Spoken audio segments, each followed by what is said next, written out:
الحمد لله رب العالمين الرحمن عباده الرحيم على كافة المؤمنين خالق السماوات والأرض مالك يوم الدين اللهم نحن ونؤمن بك إياك نعبد وإياك نستعين اهدنا الصراط المستقيم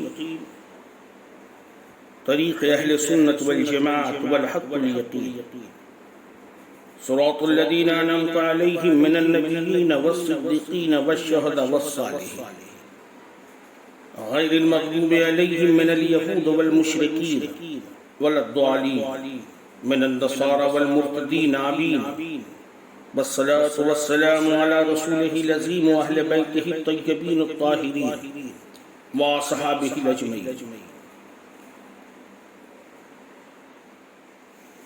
أما بعد فأعوذ بالله من الشيطان الرجيم بسم الله الرحمن الرحيم اليوم أكملت لكم دينكم صدق الله المولانا العظيم وبلغنا نبي الأمين الكريم ونحن على ذلك لمن الشاهدين والشاكرين والحمد لله رب العالمين.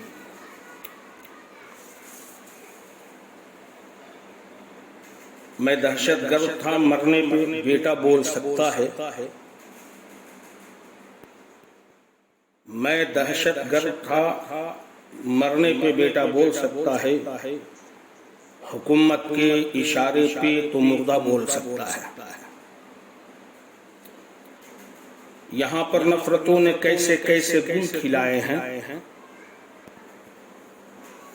یہاں پر نفرتوں نے کیسے کیسے گل کھلائے ہیں. لٹی عصمت بتا دے گی دوپٹہ بول سکتا ہے.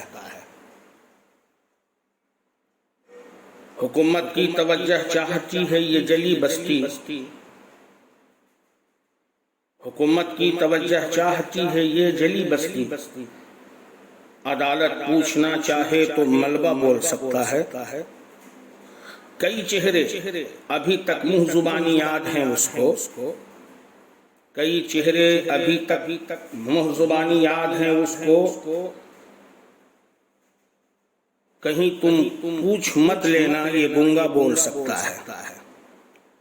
اب بہت سی کرسیاں اس ملک میں لاشوں پر رکھی ہیں. بہت سی کرسیاں اس ملک میں لاشوں پہ رکھی ہیں. یہ وہ سچ ہے جسے جھوٹے سے جھوٹا بول سکتا ہے.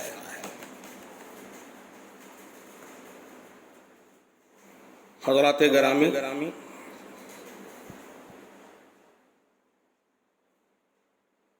یہ بات ہر خاص و عام پر ظاہر ہے. ملک کے حالات بڑی تیزی سے بدلتا جا رہا ہے. تقریباً 7-8 برسوں میں گندی سیاست کی کالی چادر سے ملک کی رونق و خوبصورتی کو اندھیرے میں دھکیل دیا ہے. ہندوستان کی انیکتا اور انیکتا میں ایکتا جو ہماری تہذیب کی خاص پہچان ہے، اس کی تصویر اب دھندلی ہوتی جا رہی ہے. ہر طرف خوف کا ماحول ہے. دلوں سے اطمینان و سکون کا خاتمہ ہو چکا ہے.